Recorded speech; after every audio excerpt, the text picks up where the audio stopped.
So here we are going to look at all these 5 process groups, right? So we will be looking at project lifecycle versus project management processes, then 5 project management process groups, and what are the 10 knowledge areas, 47 processes, and process mapping. All these Okay. 5 that we are going to look at. So project lifecycle. So what is a project lifecycle? Project lifecycle talks about what to do to get the work done. Project Mm-hmm. management processes talks about what to do to manage the project. So project lifecycle and project management processes are different. We discussed Mm-hmm. that earlier, right? So initiating through closing, it's going to be unique across managing the process project across industries is going to be the same. How initiating, planning, executing, monitoring, controlling, closing the project is going to be same whether it's IT industry or automobile industry or manufacturing industry. Whereas the project lifecycle, what to do to get the work done. I have in IT industry, I have to get the requirements, I have to do a design, I have to do a development, testing, UAT, then implementation. But that doesn't Okay. apply to the automobile industry, right? So for Yeah. automobile industry, that's going to be something different. For Mm-hmm. manufacturing, that's going to be different. So that is what it means. So what to do to get the work done is going to be different across industries. Whereas how to manage the project is what to do to manage the project is going to be same across industries. So the Okay. project management processes, what to do to manage the project. So we have 5: initiating, planning, executing, monitoring and controlling, and closing. So these are the 5 that we have. So this is how it is. Initiating, closing, probably, so it's a one-time activity mostly.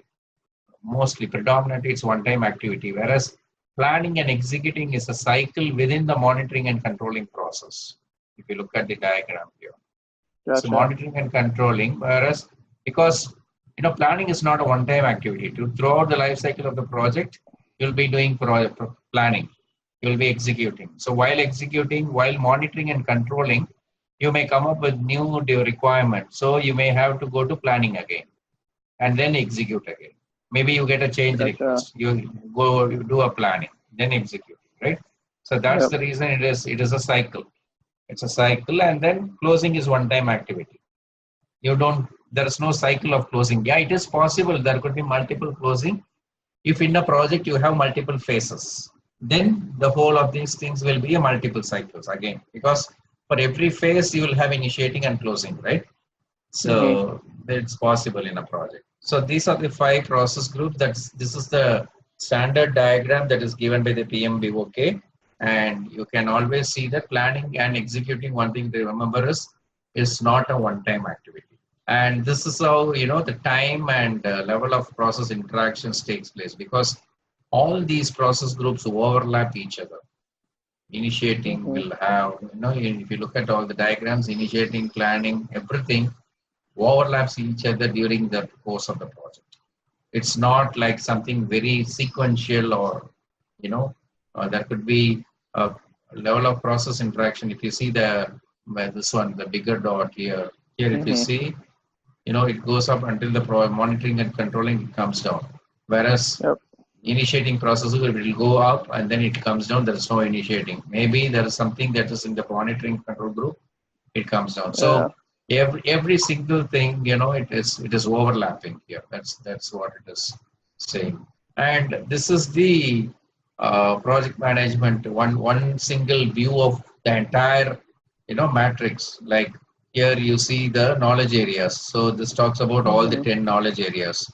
So you have Yep. the integration, scope, time, cost, quality, human, communication, risk, procurement, and stakeholder. These are the 10 knowledge areas. Here you have the process groups, and for each knowledge area, each process group and knowledge area, what are the processes here? So for example, integration management frame or knowledge area, initiating process group, you have develop project charter. Yep. That's the process. So for, let's say, scope management, and you don't have any closing process. There's nothing in closing for scope. There's nothing Mm-hmm. in more executing, and there's nothing in initiating. If you see here, it's all empty. So you have only for planning and controlling for scope. So if you look at this diagram, one tip I can give you is, if you see, the only knowledge area that has processes across all the five is integration management. It has every process, at least one process in all the process groups. Yeah. Otherwise, okay, that's one thing. And then the other way to look at it is how many knowledge areas have initiating processes in the initiating process group.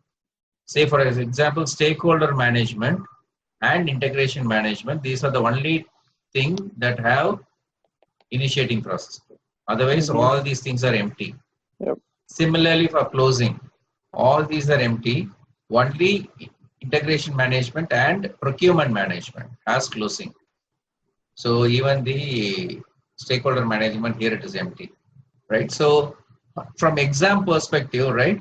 So these are all multiple combinations how you can try to remember, because it's not easy to remember all the 47 processes that are given here. If you look at it, monitoring and controlling, almost all the knowledge areas have monitoring and controlling. All the knowledge areas have planning, whereas only few knowledge areas have executing. So like quality, human resource, communication, procurement, and stakeholder has executing. Otherwise, risk, time, cost, scope, everything does not have any executing process. So if you look, you should look from multiple dimensions to see how to remember this. I also don't remember how I remembered this, but there is some way you need to find out to see how much you can remember these processes. So you need to find out a way, your own way to come out remembering. I can probably share you one single snapshot of the diagram for all these processes. I can share you that diagram maybe in an email. So did they ask you questions about this diagram and like what falls into what? Yeah, it is possible, right? Say for example, develop defined scope. Okay, here you have something called defined scope, and defined scope is a process of which either process group they can ask or which knowledge area they can ask. Yeah. So you need to know defined scope is planning process group and knowledge area process scope management knowledge area. So you should be able to know that. Okay, so I mean, I don't see much questions, but it is possible that you get some these kind of questions, at least one or two questions, which are related. So that could be an indirect question, which unless you know this, you may not be able to answer that. So that's also possible. So it's better as much as possible. We cannot by heart it. It's very difficult. But what I try to do is try to have a storyboard kind of thing, how to relate all these processes together, have a storyboard, and then how to remember that. That will be helpful, really. So like we saw, process groups are not project phases or stages. They are not having anything to do with the project life cycle. So process groups are initiating, planning, these five. So they may repeat in each of the project phases, because as I said, if there are 5 phases in a project, initiating, planning, executing, monitoring, controlling, closing will come 5 times minimum 5 times, right? And then of course, planning and executing, monitoring, controlling can be multiple times within that phase. And then there are 47 processes in 5 process group. So here there's a split here. Initiating 2, planning 24, executing 8, monitoring, controlling 11, and closing 2. The way we looked at it, right? So closing we saw 2, initiating we see 2, and this is all. So that's the split up that's giving here. Maybe if you remember this number, then probably then you have to remember what are the processes. So maybe this is one way to remember again. Okay, so that's the one, and these are all the different 10 knowledge areas that we saw already. Integration, scope, time, cost, quality. So the way I generally do is, when I teach my people, I do not start off with integration management.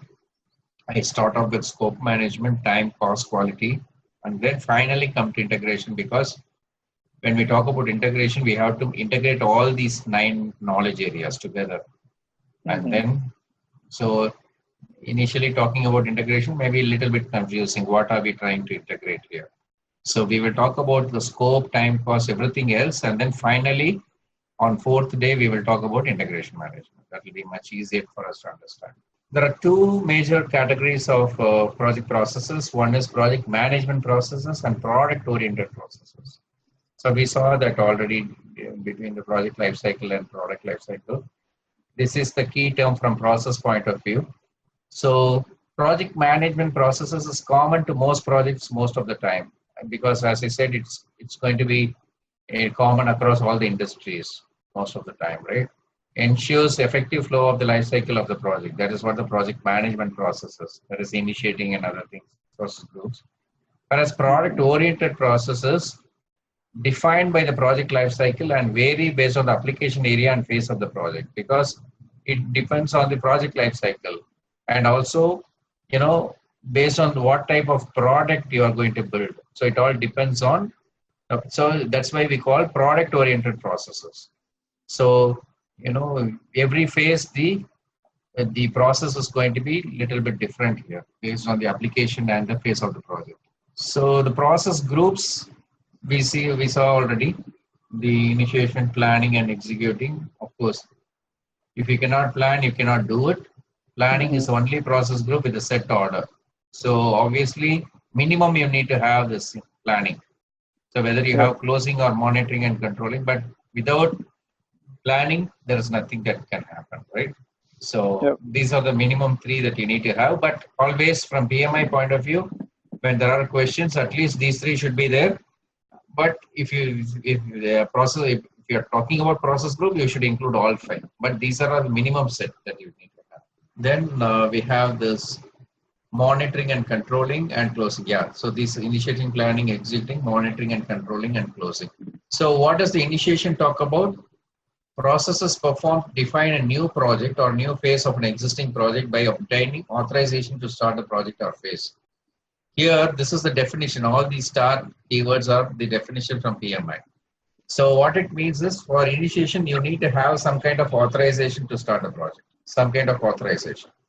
So you need to have a defined set of activities. So you need to have defined set of, you need to define a new project or a phase with a proper authorization. Planning required to establish the scope of the project. Obviously, you need to know what are the requirements are, what is the boundary for the project, and then get the objectives and define the course of action that needs to be done. What you need to do to to run the project.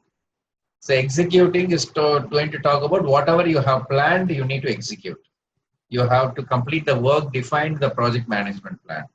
So project management plan is an output of the planning process and input to the executing process. And monitoring and controlling, this is where you track and monitor the project. That is, you try to put corrective actions, preventive actions in place, and then try to see get all your metrics to give it to your senior management, to try to look at the SPI, CPI, whether you are on track with respect to cost and schedule, and then how much time it is going to take to complete the project. If you're already behind time, what are the things that you need to do?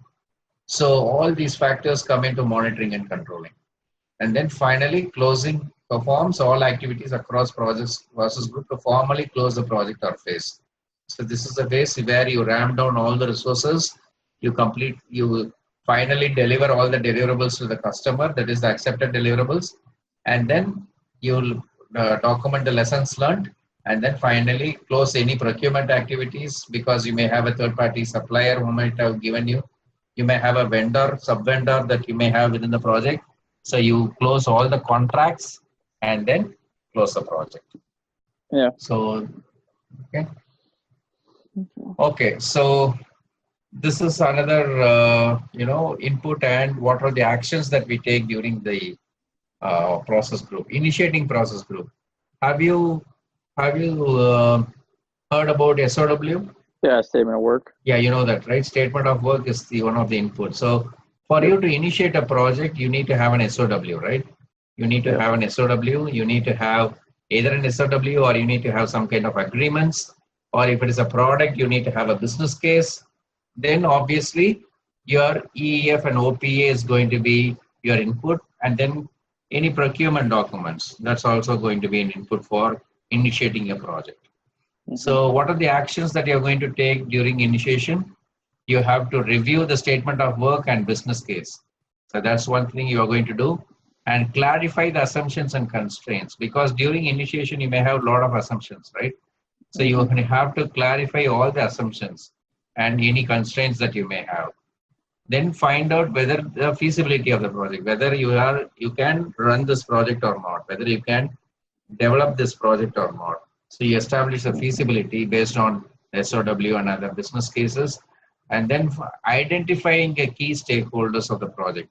That is very, very important during the initiation process group.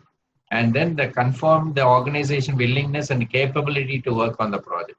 That is whether the organization is capable enough to work on the project and whether the organization is willing to accept this project or not. So ensure that the EEF again. EEF comes into picture, organization culture or organization norms, whatever it is, whether the organization can accept this project or not. So that is the initiating process group. And what will be the output from this process group? What is that? You can see the output could be. Yeah, so project charter is the key document. So that is the key output from this. Inputs are these: project statement of work, agreements, business case, blah, blah, blah. And output is going to be your project charter. So if you see the input of planning process group, the first thing is project charter, right? So that's the output of initiating becomes the input to the next process group.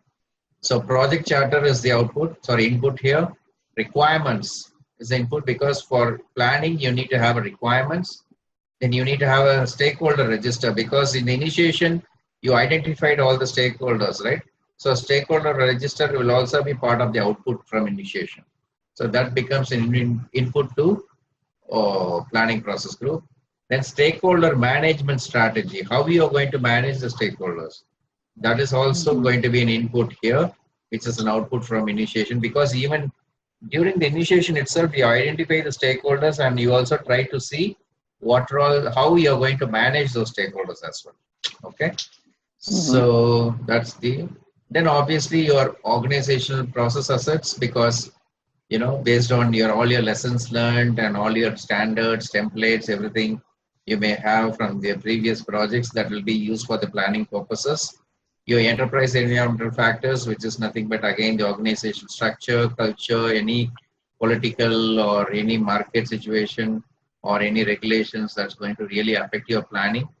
And then resource calendars again. Resource calendars is when the resources are going to be available. When the resources are going to be available, when they can be included for planning purposes. So these are all the inputs, and actions taken during the planning process group is you have to refine the requirements. That is, you have to go through the requirements and convert into a scope statement.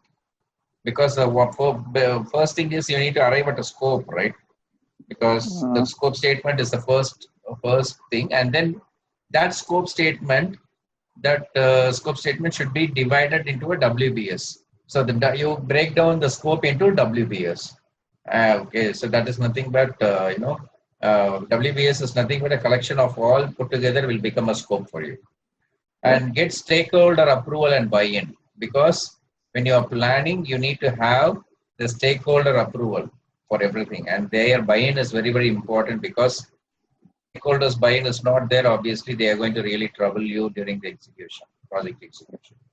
Yep. So even the stakeholder here could be the team members itself, right? So when you are planning, and I am a team member, you are project manager, then you are without my buy-in. If you're going to say you're going to allocate the activity to me, which I am really not, maybe I don't have a skill set or I'm not interested in doing it, obviously I'm going to really come back and do all the nonsense that I can without executing the project properly, right? So stakeholder buy-in, it's an example. So stakeholder is anybody, who can be anybody. It's a team, it's a customer, it could be senior management. So everybody's approval and buy-in is very, very important. So develop the baseline scope, cost, and schedule. Obviously, during the planning, you have to develop the baseline scope, because you have to freeze on the scope and put a baseline, and then any changes on the scope will become a change request. Similarly, you have to baseline the cost and schedule. and then select the project team and determine their roles and responsibilities. So here it's where you select the project team, and roles and responsibilities very, very important. Again, the Tracy matrix, right? That's very, very important again from the team perspective. Then determine the project's quality standards and plans. So the quality plan is developed here as part of the project management. As part of the planning. Then risk management plan is created here. Then procurement management plan is created here. Then your communication management plan is also created here. And so these are all some of the things that are part of your planning process. And then executing process group, you have the project management plan. So what is the difference between a project plan and a project management plan? Any idea? Project plan is all the stuff that's going to actually get done for the project. The project management plan is how the project will be managed, right? Right. But the project plan is nothing but, it's going to talk about the schedule of the project, right? You have your MPP, Microsoft project. So project plan is going to talk about the schedule. Whereas the project management plan is nothing but all your subsidiary plans, all your scope management plan, your time management plan, cost management plan, quality management plan, risk, stakeholder, procurement, all the 9 knowledge areas that we are talking, right? Every single knowledge area will have its own management plan. All these management plan put together is nothing but a project management plan. Gotcha. Okay. So executing process group. So input is a project management plan. So when we talk about project management plan, we are talking about all the 9 subsidiary plans. That's it. Then you have your resource calendars is going to be an input to executing, because you know when the resources are available, when they are going to execute the project. All other project documents like your stakeholder register, your risk register, any other documents, any project documents.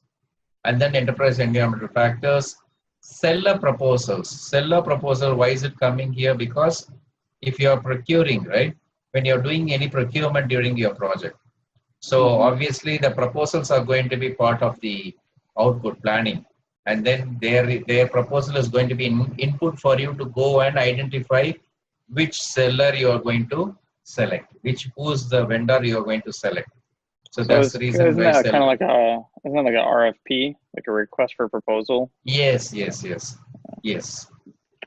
So during the course of the project, you may do an RFP and then you may get some responses, or it could be an RFQ also, request for quotation. Yeah, wouldn't this be in part of the initiating phase, I would think? No, like okay. Yeah, these are all initiating phase. What happens sometimes during planning is, if, for example, initiating is for the project perspective, right? And during the course of the project, let's say, for example, you are building a software, and then when you're developing a software, and during the development of the software, during the planning phase, you identify that there is a third-party software that you want to buy and integrate along with your project, right? So at that point, you may go and do a request for proposal, or you can do a request for quotation with multiple buyers, right? Multiple sellers, right? So multiple sellers, they may give you a quotation on the software. They can give you multiple rates or quotations for their software. And then you go and select one of them. You understand? Yeah. So when I am developing a software, I may have to buy a third-party software. So during the course of the project, I am going for an RFQ here or an RFP here to a third party. I'm already executing a project, but I'm going for a third party. I'm filling out an RFP during planning process group. Then during the executing process group, what happens? Seller proposals is already there with me. I have responses from all the sellers. Now, as part of the execution, what I will do, I will take all the sellers' RFP responses, and then I will select one of the sellers. That is the execution. Gotcha. Then you have something called approved change request. That is, you in monitoring and controlling. See, you need to put it from a higher, broader perspective here. Approved change request is, let's say a project has been executed and it is monitored and controlled. Okay. During monitoring and controlling, customer comes up with a change request. He's asking, I need one more feature to be developed. So now what happens? It gets approved. It gets planned. It goes to planning process group. then there is a plan, and then it is getting approved. So once it is approved, it gets as an input to the executing process group, because once the approved change request comes in as part of executing, you will be executing that change request. You will be developing that feature. So approved change request is the input here. Similarly, quality control measurements, anything that you have done in monitoring and controlling, any metrics that you may have developed, any preventive or corrective action that the quality team might have told you, those things become an input here, and you will execute that. So executing process group is nothing but whatever you have here as part of the input, you are just going to go ahead and execute that.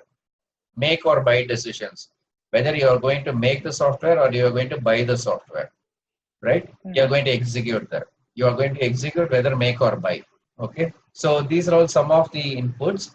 And then actions taken during the executing process group is manage stakeholder engagements. Now, in the initiating process group, what happened? We identified the stakeholders. In the planning, what happened? Probably nothing happened with respect to the stakeholders. I mean, so managing the stakeholders is part of the execution, because now you are managing the stakeholders, you're executing that, you're managing them. So manage stakeholder engagements, deliver the work packages as planned, because after executing, what are you going to do? You're going to give the deliverables, right?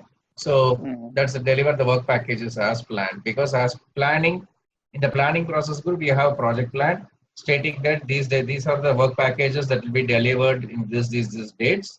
And now in the executing, you have to ensure that you develop those activities, work packages, and deliver them as planned. Then implement quality assurance activities. Okay, we will talk about the difference between the quality assurance and quality control. Do you know the difference? Between quality assurance and quality control? Yeah. They got to be pretty similar, right? Yeah. I mean, obviously you're assuring quality as opposed to controlling it throughout the project, right? Right. But there's a major difference between these two. A lot of people get confused over QA and QC. QA is quality assurance, QC quality control, right? A lot of people, we will discuss that, okay? Let's park it for now. We will discuss during the quality knowledge framework. I mean, the knowledge area, okay? Okay. Produce project reports. So here, project reports is nothing but your status report, right? During execution is where you will be providing all the project reports, right? Remove project bottlenecks. This is the phase where you will remove all the challenges as a project manager. Organize team building activities. This is from HR perspective. Organize team building activities. That is for the team to get motivated. You develop a lot of team building activities to them, so that they work together, they collaborate between each other, and then they motivate them. Organize training for the team members in case if you feel that they are short of skill. I mean, they are short of knowledge in the area what they are working. Then you organize a training for the team members. Then conduct project progress meetings. That is the status meetings, right? So during the executing process group, you conduct the status meetings or project team meetings at every frequent intervals. Then implement approved changes. That is, approved change request is the input, right?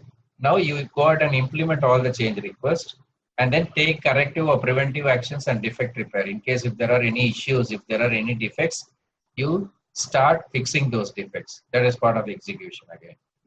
Then from customer point of view, after having all the deliverables done, you obtain the customer or sponsor acceptance on all the deliverables in the executing. These are all the output basically. Then finalize procurement arrangements and contracts. See, in the seller proposal is the input, right? Now seller proposal is there. Now what you have to do in the execution is finalize the procurement arrangement. Let's say you selected one of the sellers, and then finally you start procuring from that seller. That is part of execution. Okay. So are able to visualize all these inputs and the actions that are taken during the process groups. Yeah, I think so. Okay. Maybe if you go through the slide once again, you will get to have a better picture later. All right, so this is monitoring and controlling process. So monitoring and controlling, what we do, we are going to, what are the inputs? obviously you have the deliverables, right? Because executing what was output becomes an input here. So if you see the selected sellers is the input here, because earlier seller proposal was the input to executing. Now after execution, selected sellers, you have selected the seller, that's the input here. Now Mm-hmm. you have deliverables, then you have something called work performance information. See, there are two things, in fact, three things that you need to remember from the input output point of view. One is work performance data, then work performance information, and then work performance reports. There are three things, okay? So work Okay. performance data is nothing but, you know what a WBS is, right? So in a WBS, you will have an activity, you know what is the start date, what is the end date, what is the actual date that you are completing. So all these actuals becomes all these actuals, the data or the actuals will become the work performance data. So work Okay. performance information is nothing but getting all these data and processing this data becomes information for you. Now, based Mm-hmm. on this actuals, now you will try to go and compare against the planned, and then you try to derive the metrics, right? So that is all called the work performance information. Okay. Based on the data that you have gathered, you are now comparing the actuals with the planned, and then coming out with variances, deviations, if at all, if any, right? So that is what Gotcha. is called work performance information. Then you have something called work performance reports. Work performance reports is again, it's the same as work performance information, but it is depicted in a form that can be shared to the senior management in a report form, in a reporting form, reporting structure. That is called work performance reports. So this you will be frequently seeing in all the knowledge areas. That's the reason I'm just giving you a heads up on this. We'll discuss it as and when it comes again. Okay. So monitoring and controlling process group, if you see, change request is one of the inputs. Because during the monitoring and process executing, change request from the customer happens here. Because this is the time where the customer will go through all the deliverables, right? And Mm-hmm. then he might come up with changes saying that, oh no, this is not what I asked. I asked something else, or I need something more. Whatever you have done is good, but I need something more. So any changes that the customer asks, the change request is part of the input here. And then selected sellers, we saw that already. So these are all some of the inputs. And what are the things that are done here? Measure project performance against the baseline. You remember in the planning, we developed the cost baseline, we developed the scope baseline, and we developed the schedule baseline, right? In planning. Now in Mm-hmm. monitoring and controlling, we are going to measure all those because you know that you have the actual data. You have the work performance information as an input now. So now based on this, you are going to measure against the performance. Oh, sorry, measure the performance against the actual versus the planned, against the baseline. And then now once you start measuring the performance, you get variances. So you will determine those variances and take appropriate action to take care of those variances. If there is a schedule variance or if there's a cost variance, then obviously you are going to try to see how you can control the variances and try to see how you can bring it back under control, bring those things back to normal. And then you recommend changes, corrective and preventive action. So this is the process group where you say this is the corrective action you have to take because this is the variance that you see. These are all the corrective actions. Or you foresee something that's going to go wrong. Then you provide a preventive action accordingly. So this is where you recommend the changes, corrective and preventive actions. Facilitate conflict resolution. Because whenever there are conflicts, right? Monitoring and controlling is the process group where you will handle all the conflicts. If the conflict arises between the team members or if the conflict arises between the stakeholders, this is the process group where you will be, now trying to handle all the conflicts. Then identify root cause of the problem. This is where you conduct the RCA, root cause analysis. Mm-hmm. Then obtain formal acceptance for the deliverables. So customer getting the acceptance from the customer for the deliverables that is provided during the execution process. Then administer contracts with sellers. Now that you have got the sellers, right? Now you will administer the contracts. So you will see whether the sellers are delivering as per the contracts or not. Then control changes because the scope could change. The project manager, this is the area where he has to control all the changes and conduct status review meetings. This is from the senior management point of view. If you remember the previous section, the previous slide, conduct project progress meetings, that is within the team, okay? Executing process group. Here, conduct status review meetings. This is with the senior management. That is part of the monitoring and controlling process. And finally, we have the closing process group. So closing process group, what are the inputs? You have all the project plans and documents from the previous phases, accepted project deliverables. That is, customer has accepted your deliverables. Now, procurement documentation, whatever the documentation you had for the procurement, and then obviously organizational process assets and enterprise environmental factors. These are the other two. So what are the actions that you take during the closing? Confirm that all project requirements are met. Only then you can close the project or a phase. Obtain formal sign-off from the customer. See, these two are different. Accepted project deliverables is different, sign-off is different. Accepted project deliverables is not a sign-off. Accepted project deliverables is, yeah, customer is okay with deliverables. He has not formally obtaining a sign-off happens in the closing process. Final sign-off, okay? Then make payment to all parties and update cost records. If at all there is any payments, you have to give it to the sellers, right? So all these payments are done to the sellers and update the project records. Then complete contract closure. So you have to complete any contract closure with your third parties. Update lessons learned database. Measure customer satisfaction. That is, you conduct a customer satisfaction survey and try to see where you stand. Hand over project deliverables to operations team because we are talking about a project here. So obviously after implementation, it goes to the operations team and then release resources from the project. You relieve all the resources so that they go back to the resource pool or they go to another project. So is this clear? This is all detailed and clear, right? Input and actions. So this is what we need to understand from each process group point of view. Work performance data, work performance information, work performance reports.